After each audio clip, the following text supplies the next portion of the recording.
মানে ও হয়তো আগেই তোর ব্যাপারে খোঁজ খবর নিয়েছে। আর দেখ, শ্যামা যে নেই আমাদের মাঝে সেটা সবাই জানে। আর শ্যামা যথেষ্ট ফেমাস সিঙ্গার ছিল, আর ইন্টারনেটে শ্যামার অনেক ছবিও পাওয়া যায়। মেয়েটা হয়তো দেখেছে শ্যামার মতন দেখতে মেয়েটাকে, তো না তো তারপরে ও হয়তো প্ল্যান করে তোর জীবনে ঢোকার চেষ্টা করছে, মানে তোর নিঃসঙ্গ জীবনে ঢোকার চেষ্টা করছে। এসব কি যাতা বলছিস তুই? ওই যাতা কথা বলছি না নিখিল। মা একবার ভেবে দেখো, বসন্ত চৌধুরীর ছোট ছেলে নিখিল চৌধুরী, সুস্বাদু মশলা কোম্পানির ওয়ান অফ দ্য ওনার। নিখিলকে যে বিয়ে করবে তার লাইফ কিন্তু একদম সেট। না না অশোক, আমি তোর এই কথাটা মানতে পারলাম না।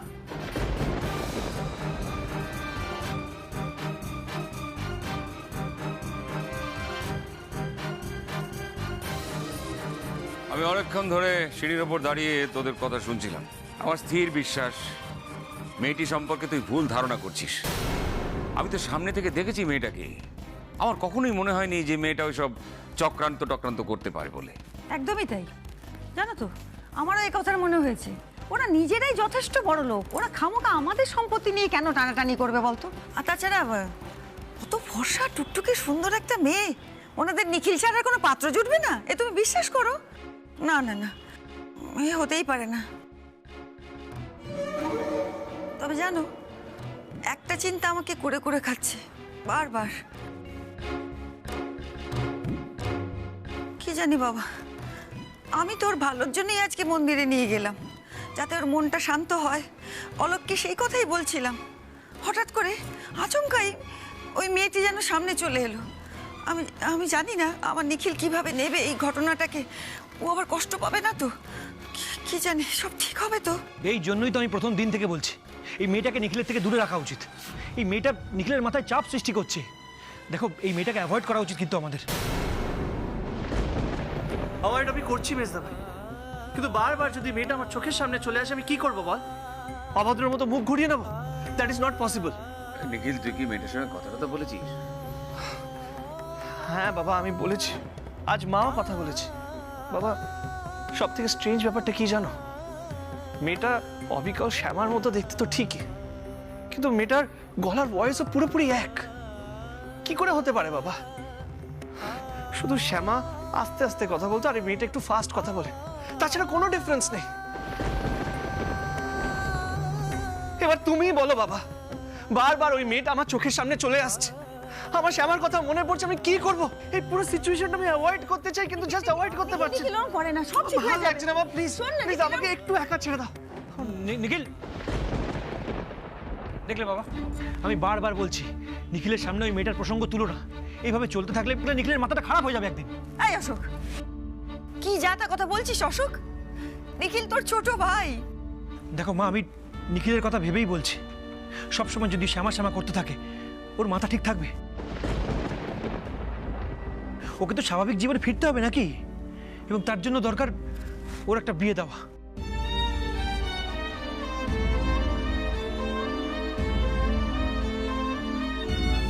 ঠিকই বলছিস, আমাদের সকলের ইচ্ছে থাকলেও নিখিল কিছুতেই রাজি হবে না রে, কিছুতেই না। মেনে নেবে না, মানাতে হবে। দেখো, একবার যদি জোর করে আমরা বিয়েটা মানে দিয়ে দিই, জোর করে রাজি করিয়ে বিয়েটা দিয়ে দিই, ব্যাস, তাহলে সব ঠিক হয়ে যাবে আমার মনে হয়। যদি ওর জীবনে নতুন কেউ এসে একটু কেয়ার করে, একটু ওর দেখাশোনা করে, ওকে ভালোবাসে, তাহলেই দেখবে সব ঠিক হয়ে গেছে। নিখিল আবার স্বাভাবিক জীবনে ফিরে আসবে, আমার মনে হয় মা। তো তোমাদের মনে হয় না? এ তো তুই আগেও বলেছিস অশোক, কিন্তু এরকম মেয়ে আমরা পাবো কোথায়? আর নিখিলের একবার বিয়ে হয়ে গেছে, সহজে কোনো বাবা মা তাদের মেয়েকে নিখিলের হাতে তুলে দিতে চাইবে কি? চাইবে বাবা, 100 বার চাইবে। আমাদের নিখিলের মতন যোগ্য ছেলে কটা আছে বলো তো? আর আমার চোখে একটা মেয়েও আছে যে নিখিলের জন্য একদম পারফেক্ট আছে? কে সে?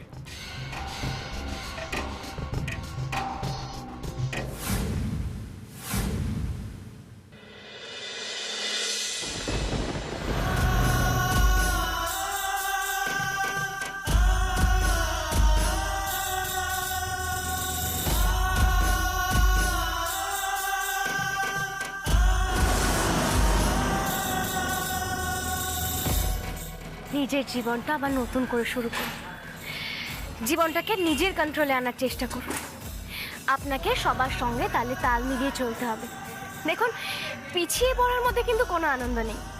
ভালো থাকার অভ্যেস করুন, দেখবে আবার ভালো থাকতে পারবেন।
শুনছেন?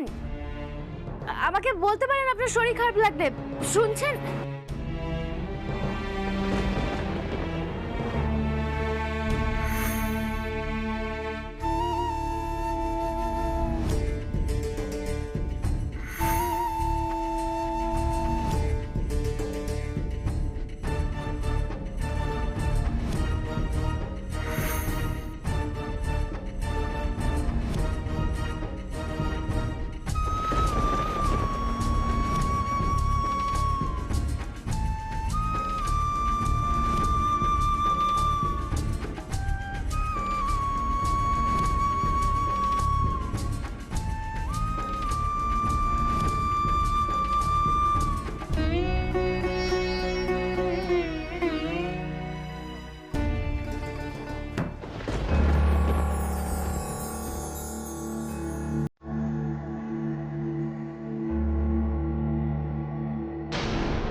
শ্যামা,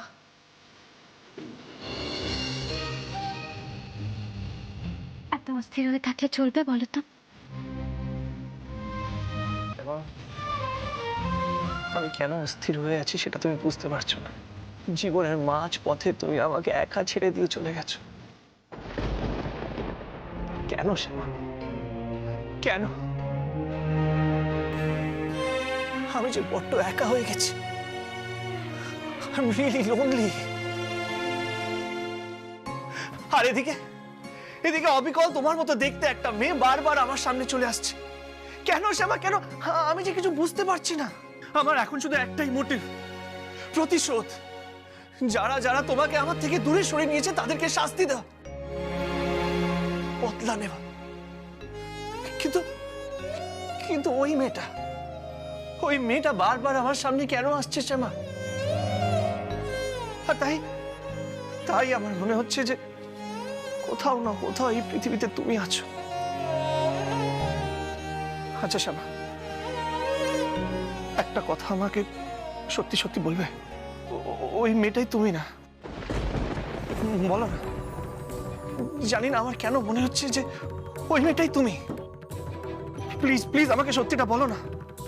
হতে পারে মেয়েটা জিন্স পরে, রক গান গায়, গিটার বাজায়, ফর্সা। কিন্তু জানি না কেন আমার মনে হয় যে ওই মেয়েটাই তুমি। অন্য রূপে আমার কাছে এসছো, হয়তো আমার পরীক্ষা নেওয়ার চেষ্টা করছো, যাচাই করছো যে আমি তোমায় কতটা ভালোবাসি। আমি যে তোমাকে সত্যি খুব ভালোবাসি শ্যামা, আর তোমাকে ছাড়া আর কাউকে ভালোবাসতে পারবো না। প্লিজ প্লিজ এটা বোঝার চেষ্টা করো শ্যামা, অন্য কাউকে কোনোদিনও ভালোবাসতে পারবো না। হতে পারে ওই মেয়েটা তোমার মতো দেখতে, কিন্তু ওই মেয়েটা যদি তুমি না হও, আমি ওকে ভালোবাসতে পারবো না শ্যামা। কারণ আমি শুধু তোমাকে ভালোবাসি, আর সারা জীবন তোমাকেই ভালোবাসবো।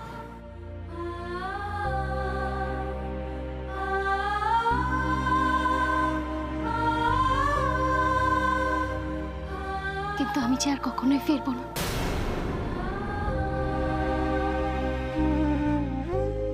কৃষ্ণের কাছে শুধু একটাই প্রার্থনা করি, যেন তুমি ভালো থাকো, সারা জীবন সুখে থাকো। আমার কৃষ্ণ হয়তো এটাই চেয়েছিলেন, আমি তোমার সঙ্গে আর না থাকি। দেখো ছোট কর্তা, এই মুহূর্তে যে তোমার সামনে এসে দাঁড়িয়েছে, হতে পারে তাকে পুরোপুরি আমার মতো দেখতে।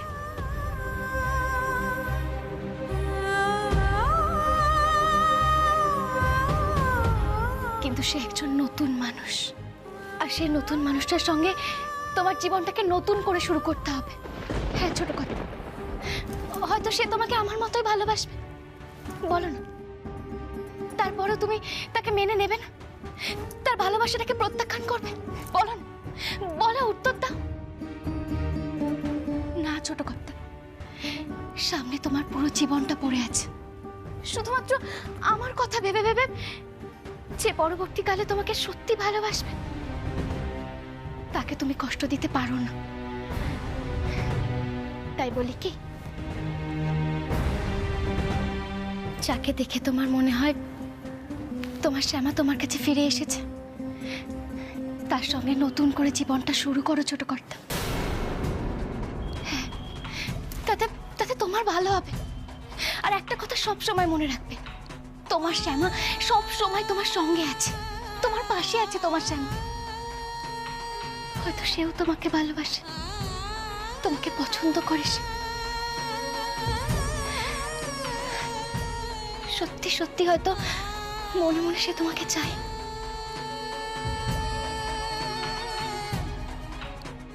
না শ্যামা, না শ্যামা, শ্যামা প্লিজ, আমি পারবো না, পারবো না অন্য কাউকে, প্লিজ প্লিজ, আমি রিকোয়েস্ট। শ্যামা, শ্যামা, শ্যামা, শ্যামা, কেন আমাকে ছেড়ে চলে গেছো শ্যামা? কেন?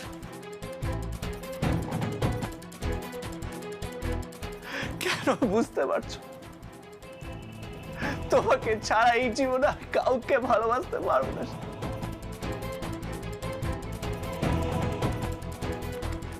কাউকে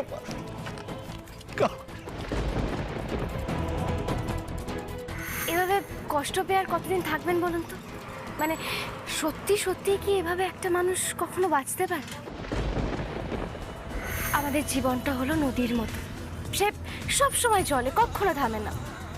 এবার আপনাকে চুজ করতে হবে, আপনি নিজের ইচ্ছায় আপনার জীবনে পৌঁছবেন, নাকি তার স্রোত দিয়ে সে যেখানে নিয়ে যাবে আপনি সেখানে যাবেন।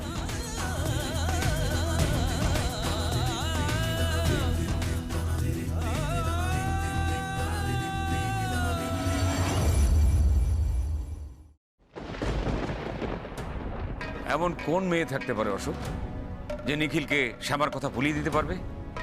আর নিখিল সেই মেয়েটিকে বিয়ে করতে রাজি হবে বলে তোর মনে হয়? নিখিল শ্যামার ভালোবাসার গভীরতাটা তুই এখনো বুঝতে পারিসনি? বুঝেছি বাবা, আর নিখিল যাতে ওই ভালোবাসার গভীরতায় তলিয়ে না যায় সেই জন্যই তো এই ব্যবস্থা করছি। কারণ ভাবো, নিখিল যদি একবার এখন তলিয়ে যায়, তাহলে ওকে তুলে ধরার জন্য শ্যামাকে পাবো না আমরা। আর শ্যামা যখন নেই, আমাদের তো অন্য মেয়ের কথা ভাবতেই হবে। দেখো অশোক, আমরা সবাই চাই নিখিল সুখে থাক। তুমি কোন মেয়ের কথা বলছো আমি জানি না, কিন্তু আমার মনে হয় যে শ্যামার মতো নিখিলকে যে কোনো মেয়ে সুখী করতে পারবে না। হ্যাঁ, আমি বুঝি কম, আমার হয়তো এত কথা বলা ঠিক না, কিন্তু যেহেতু নিখিল আর শ্যামার কথা হচ্ছে, তাই আমি না বলে পারছি না। দেখো, নিখিলের জীবনে শ্যামার জায়গা নেওয়ার মতো আমার মনে হয় না সহজে মেয়ে পাওয়া যাবে। বড় বৌমা, কে তোমাকে বলেছে যে তুমি কম বোঝো? কেউ বলেছে বুঝি? কে বলেছে? মিথ্যে বলেছে। তুমি একেবারে খাঁটি কথা বলেছো। সত্যি তো, আমার নিখিলকে শ্যামার চাইতে কে বেশি ভালোবাসবে বলো তো? ও মেয়ে যে আমাকেও হারিয়ে দিয়েছিল। আমি ভেবেছিলাম আমার চাইতে নিখিলকে কেউ বেশি ভালোবাসতে পারবে না, কিন্তু ও মেয়ে যে প্রাণ দিয়ে আগলে রেখেছিল। আজ তো সে নেই, কিন্তু যতদিন ছিল আগলে আগলে রেখেছিল আমার নিখিলকে সমস্ত বিপদ থেকে। কে পারবে বলো তো? ঠিক বলেছো একদম। অমন মেয়ে কোথায় পাবো আমরা, আমার শ্যামার মতন? পারবে মা, পারবে। একটা মেয়ে আছে যে নিখিলের খেয়াল রাখতে পারবে, নিখিলের কেয়ার নিতে পারবে। নামটা শুনি তার, কি করে সেই মেয়ে? বাবা, ওর নাম হচ্ছে শ্রাবণী, আমাদের অফিসেই চাকরি করে, নিখিলের পার্সোনাল সেক্রেটারি। শুধু পার্সোনাল সেক্রেটারি কেন, ও অফিসের অন্যান্য কাজেও ইনভলভ হচ্ছে আস্তে আস্তে। মেয়েটা যথেষ্ট এফিশিয়েন্ট। নিখিল তো ছন্নছাড়াভাবেই থাকে এখন, জানোই তোমরা। ওর কোনো কিছুতেই মন বসে না, না কাজে না খাওয়া দাওয়ায়, কোনো কিছুতেই। একা হাতে মেয়েটা পুরো সামলায়, বিশ্বাস করো। মেয়েটা যেমন মিষ্টি দেখতে, তেমন ওর গুণ। মেয়েটা যথেষ্ট সিনসিয়ার, এমনকি নিখিলকে ইন্সপায়ারও করছে, কোনো স্বার্থ ছাড়া। ভাবো। তবে মেয়েটা একটু গরিব। হ্যাঁ, মানে আমি জানতে পারলাম মেয়েটা গরিব। ওই আমাদের অফিসের অ্যাকাউন্ট থেকে মেয়েটা একটা লোন নিয়েছে। পারিবারিক কিছু সমস্যা আছে মনে হয়। তবে আমরা এই গরিব বড়লোক ভেদাভেদ না করে নিখিলের কথা যদি ভাবি, মানে এইটা দেখি যে নিখিল কার থেকে বেশি ভালোবাসা পাবে, কেয়ার পাবে, সেটা বেশি ইম্পর্টেন্ট না?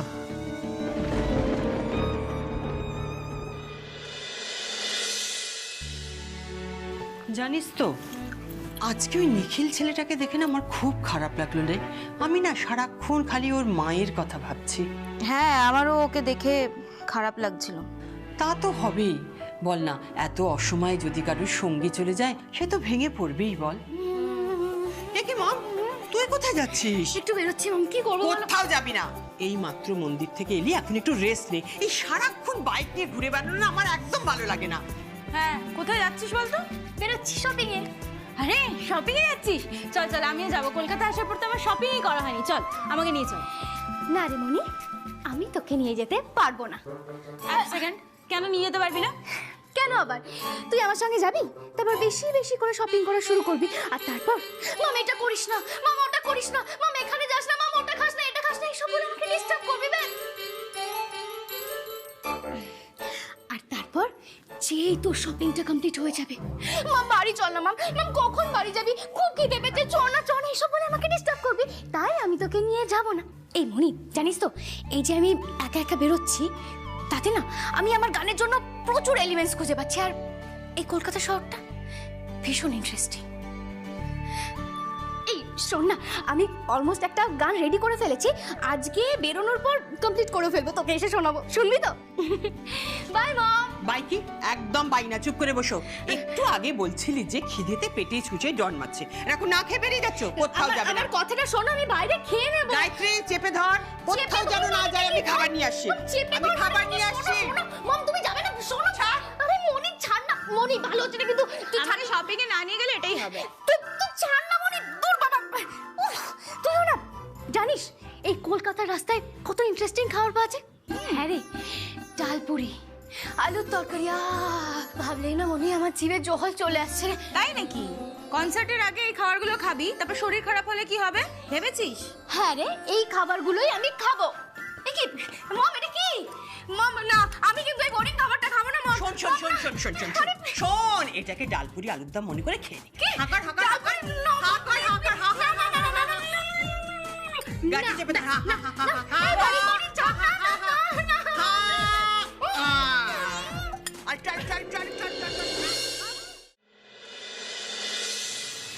অশোক, তুই আমাকে এসব কথা শেখাস না। আমাদের পরিবারে কে কবে বড়লোক গরিব নিয়ে ভেদাভেদ করেছে রে? হ্যাঁ, বাহ, তো দামি দামি কথা বলছিস।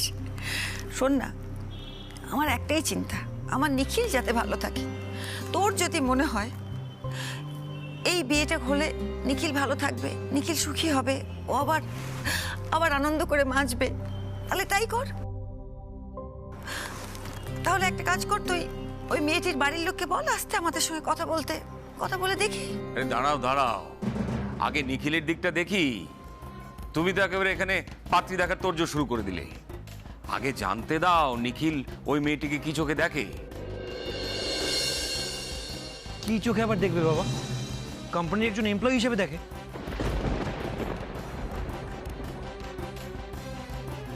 বাবা তুমি এটা নিয়ে বেশি ভেবো না। আর মা, আমি আজকে অফিসে গিয়ে শ্রাবণীর সঙ্গে এই নিয়ে কথা বলছি। আসলে দিশারও মেয়েটাকে খুব পছন্দ। হ্যাঁ, মেয়েটা খুব মিষ্টি দেখতে তো। আসলে তুমি চিন্তা করো না, একদম আমি পুরোটা সামনে নিচ্ছি। আর মা, দিশা তো বারবার বলছে অশোক এই মেয়েটার সঙ্গে নিখিলের বিয়ে দেওয়া যায় না। আমি তো বলেছি আগে নিখিলকে রাজি করাই, বাবা মার থেকে পারমিশন নিই, তারপরে যা করার করবো। হ্যাঁ বাবা, তোর মেজ বৌমা সকলের যখন ভালো লেগেছে তাহলে কথা এগো। আমি বাবু আর ছেলেটার দুঃখ সহ্য করতে পারছি না, বড় কষ্ট পাচ্ছে আমার নিখিলটা। ব্যাস, তাহলে তো হয়ে গেল। আচ্ছা আমি এখন অফিস যাই। আর নিখিলের অফিস যাওয়ার এখন দরকার নেই, ও একটু রেস্ট নিক, পরে সুস্থ মনে হলে যাবে। তাহলে মা আসি। হ্যাঁ, সাবধানে যাস। আজ তোকে একটু বকে দিয়েছি না? বাবা আসছি। হয় হয়। আসছি।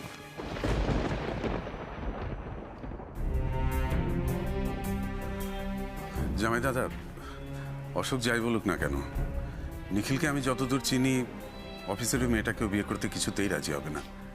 সে আমার জায়গায় অন্য কোনো মেয়েকেও ভাবতেই পারে না। আমারও তাই মনে হয় অলোক।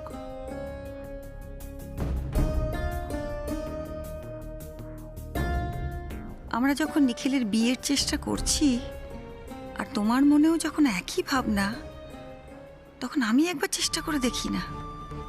আমার নিখিল তো শ্যামা ছাড়া কাউকে মেনে নেবে না, আমি জানি। আর ঈশ্বর যখন ইঙ্গিত দিচ্ছেন বারবার, তখন একবার চেষ্টা করি না। অবিকল একই রকম দেখতে শ্যামার মতন মেয়েটির সাথে। ও তো আমার নিখিলকে বিপদের হাত থেকে বাঁচিয়েও এনেছে। একই দেখতে, একই স্বভাব। ওই হয়তো আমার নিখিলের উপযুক্ত, ওই হয়তো আমার বাড়ির যোগ্য বউ হবে।